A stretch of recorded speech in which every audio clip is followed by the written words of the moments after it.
Convulsions raced through Link's body as he lay on the ground outside the city walls. The man from the desert was tormenting him again. All of a sudden, a small object soared into Link's line of vision. He watched it as it sailed in slow motion across the gray, rainy sky. Link squinted to make it out. It looked like an ocarina. Link jolted awake, like he did the day before. He lunged for his knapsack, which was lying on the ground away from him, and frantically searched for the ocarina Saria gave him. It was there, safe and sound. Relieved, he sat up. He and Navi had set up camp in the woods far outside his home forest. The canopy of leaves danced in front of a pink sky as a breeze caught them. This meant that they were to arrive to the capital city, Hyrule Castletown, late in the morning now, instead of daybreak. Navi was resting on the ground near him. She awoke to the sound of Link eating some of the bread he packed. Soon thereafter, they set about again, on a path that became more distinct as it neared the very edge of the woods. Link felt strange exiting his forest. He figured the absence of a guardian fairy until now, and his social outcast status with the Kokiri, had to be related to the great Deku Tree's sudden, bold calling. As they navigated through the trees, Link played through the tree's words in his mind. Thou must never suffer that man, with his evil heart, to enter the sacred realm of legend. This is Hyrule's final hope. By the sound of it, the man from his dreams was not only very real, but very dangerous. The emerald Link was carrying must have held some mystic power, a power connected to the divine relic the man so coveted, the relic the man plagued the Deku Tree over. What is this divine relic he mentioned? Link finally said to Navi.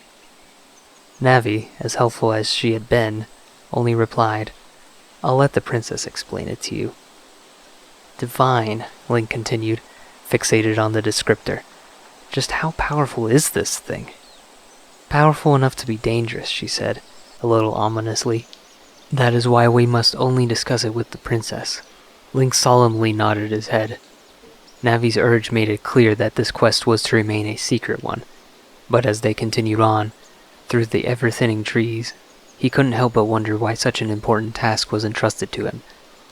When he again inquired to Navi, she only replied, All I know is that it is you who must do this. Why not you, my boy?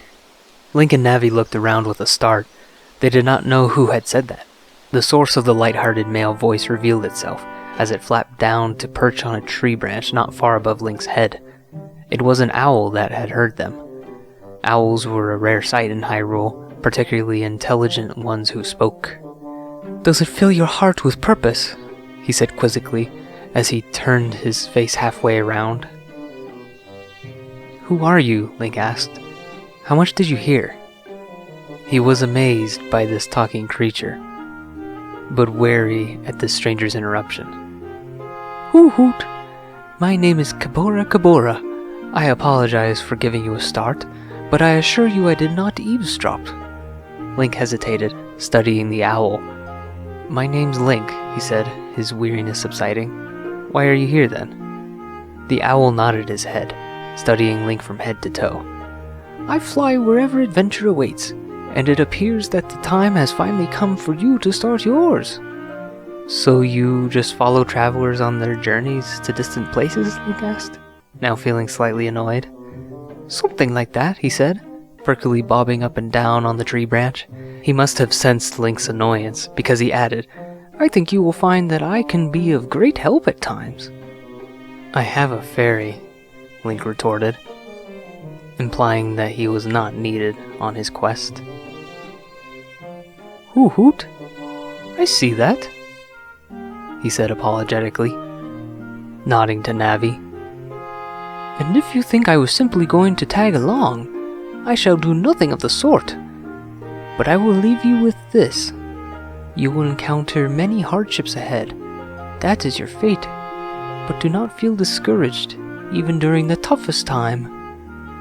Kapora's words did soothe Link a little, for he was feeling anxious. With that, the owl spread his wings and jumped off his perch. All right then, goodbye. He departed from them after that curious conversation, flapping his brown feathered wings vivaciously as he majestically escaped the forest. It was then when Link noticed the bright light in the foreground. It seemed to be a clearing, but not just any clearing. They were about to leave the entire forest land. Link took his first step into the open field. It was nothing like he had ever seen. Wide open land spreading as far as the eye could see. It was as if the terrain was stripped naked, revealing itself to the beautiful sunrise that was creeping up on his right. The horizon was not too far out of Link's reach. It did not take long for Link to reach the apex of a small ridge, where he could see more of the terrain ahead of him. Rolling green hills dominated the landscape. In the foreground to the left, Link could make out some sort of settlement, probably a farm or ranch, judging by the patchwork of colored land surrounding it. In the background, there was a faint mountain range, evolving from small rust-colored plateaus on the left, to white-stoned hills in the middle, to much larger golden-brown rugged mountains on the right. The mountains on the right were the most distinguished, which Link took to mean that they were the closest. Marking these breathtaking mountains was a towering flat-topped peak, which looked like a volcano. Further to the right, there were distant hills from which a distant river flowed, back towards the left, past them and the white hills towards the rust-colored plateaus. After this mental survey of the land, Link finally saw a small gray shape in the distance straight ahead of him, at the base of the white-stoned hills on the distant river. This was probably the capital, Hyrule Castletown. Without further ado, Link went on his way, with Navi still at his shoulder, his wear still at his side. Away down the road leading to the capital, after passing the ranch, Link came across an intersection with a wooden sign indicating the directions in which the landmarks of Hyrule lay. It was written in Hylian, the language of the people that constituted the majority of the land's population. The Kokiri spoke in Red Hylian, but were not Hylian themselves. The sign consisted of planks shaped like arrows pointing in the directions of the locations that were printed on them. Kokiri Forest pointed up the road from where he came. Kakariko Village pointed down a road leading to that large volcano-looking mountain. Hyrule Castletown pointed straight down the road. Gerudo Valley and Lake Hylia pointed down a road leading to the plateaus, and Lon Lon Ranch pointed back up the road where the ranch was. After reading these, Link looked up, and behind the sign appeared an eerily familiar sight. The gate to Castletown appeared just as it did in his recurring dream. The pale gray brick, the marble watchtowers, the ramparts, the moat, the drawbridge, every precise detail down to the brick was the same. The only difference between this moment and the dream was the clear and sunny weather. Link took this as a sign that his dream was not going to happen, at least not right then. It was at that moment that he realized the girl in the regal bonnet was the princess. "So I'm a prophet," Link said to Navi, still intently viewing the gate. "This exact wall was in my dream. It was raining, and the princess was running away from the desert man, right on this very road." Navi knew about his dreaming, but not that this frightening event he was describing was the scene from his cruel nightmares. "Well then, we know how important it is that we see the princess," she said in a reassuring voice to try and relax Link. Link proceeded through the gate into the city. As he walked across the drawbridge, he noticed the Hyrulean guards in the watchtower staring back. He secretly hoped that they had heard his concerns, that they would call for his attention and bring him straight to the princess. But he was well out of earshot by that sign, and even if they did hear him, they would surely question the credibility of his claim, wouldn't they? If he approached a guard within the city about an inevitable threat to the princess, what would the guard say? Link wandered down a populous entrance avenue. He had never seen anyone but Kokiri, and was observing these people for the first time. Hylians were not unlike the Kokiri. In fact, they had the same pointy ears like the Kokiri had, only they could grow into adults from children, and it was adults who traveled the street alongside Link. The avenue eventually took him into a central square. It was filled with a bustling market of produce vendors, butchers, bakers, clothing vendors, blacksmiths, apothecaries, and even game booths. One sign read, "Coming soon, the Happy Mask Shop." In the very center was a stone fountain, which was a converging point for several avenues that branched and snaked throughout the large city, including one that extended axially up to the palace, which was high up on a hill in the background. The fountain held a bold yet pleasing aesthetic. It was beautifully carved from a white stone, which was probably quarried from the hills beyond the city. It boasted curvy patterns, with a curious ornament crowning the top of it. It was a sigil of 3 equilateral triangles, configured to form a larger equilateral triangle, which was supported by a crest resembling a bird with outstretched wings. There was an inscription beneath that read, "Long stand the Temple of Time." Next to this fountain was a band of street musicians performing a jig, as well as a royal guard in shiny armor, holding a long spear upwards off the ground, staring straight ahead. Link went up to him and politely asked, "Is there any way I can see the princess today?" The guard raised his eyebrows in astonishment as he slowly turned his head down at Link. "What business might a little boy like you have that requires the attention of Her Highness Princess Zelda?" he asked sarcastically. "Maybe you just have a little crush on her," he asked with a smirk and a wink. Link felt that he did not deserve to be treated like such a child.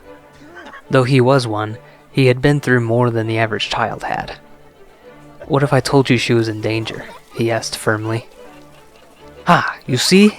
Even the children are concerned," an old man shouted from nearby, making his way closer to join the conversation. "We royal guards are sworn to protect this city and the royal family," he retorted to the man.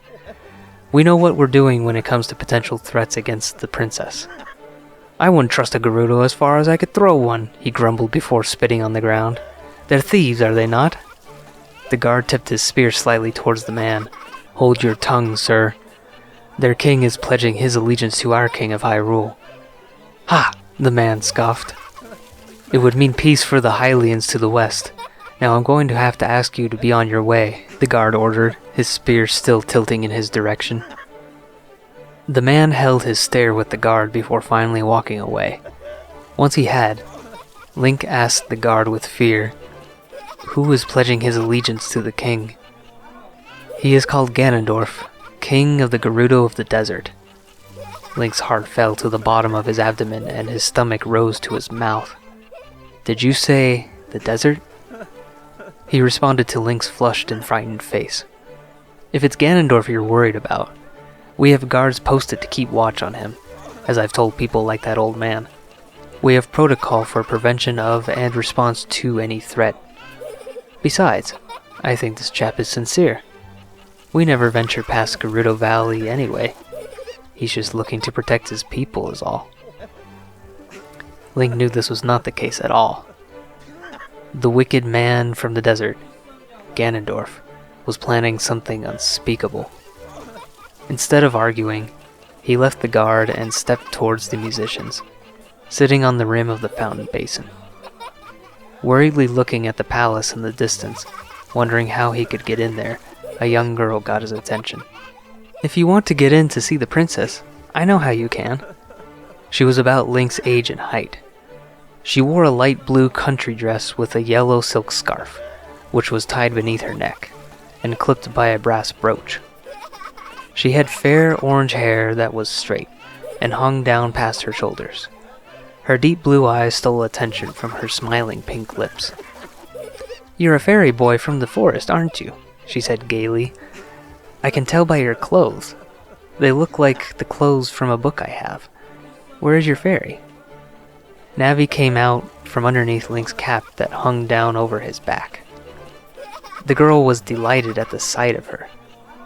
"I've never seen one before," she said in awe, but then immediately introduced herself. "My name is Malon."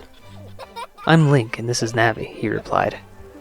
"You said you can get me into the palace?" "Well, at least the palace grounds. You see, my father owns Lon Lon Ranch. He went to the castle to deliver some milk, but he hasn't come back yet. It's been several hours now." Link remembered the ranch and its signage. "And you've just been here, waiting for him?" Malon chuckled. "Yes, but I was just about to go look for him." Do you think something happened to him? In the back of his mind, Link could see Ganondorf whisking a poor delivery man off his feet for no reason, like he did to him in his dream. She chuckled again. No, you see, my dad easily falls asleep, even in the middle of what he's doing. I bet he's next to his delivery of crates, sleeping away, somehow tucked away so he's not seen. I'm sure the guards at the gate will let me in, and perhaps you too, if I explain what has happened.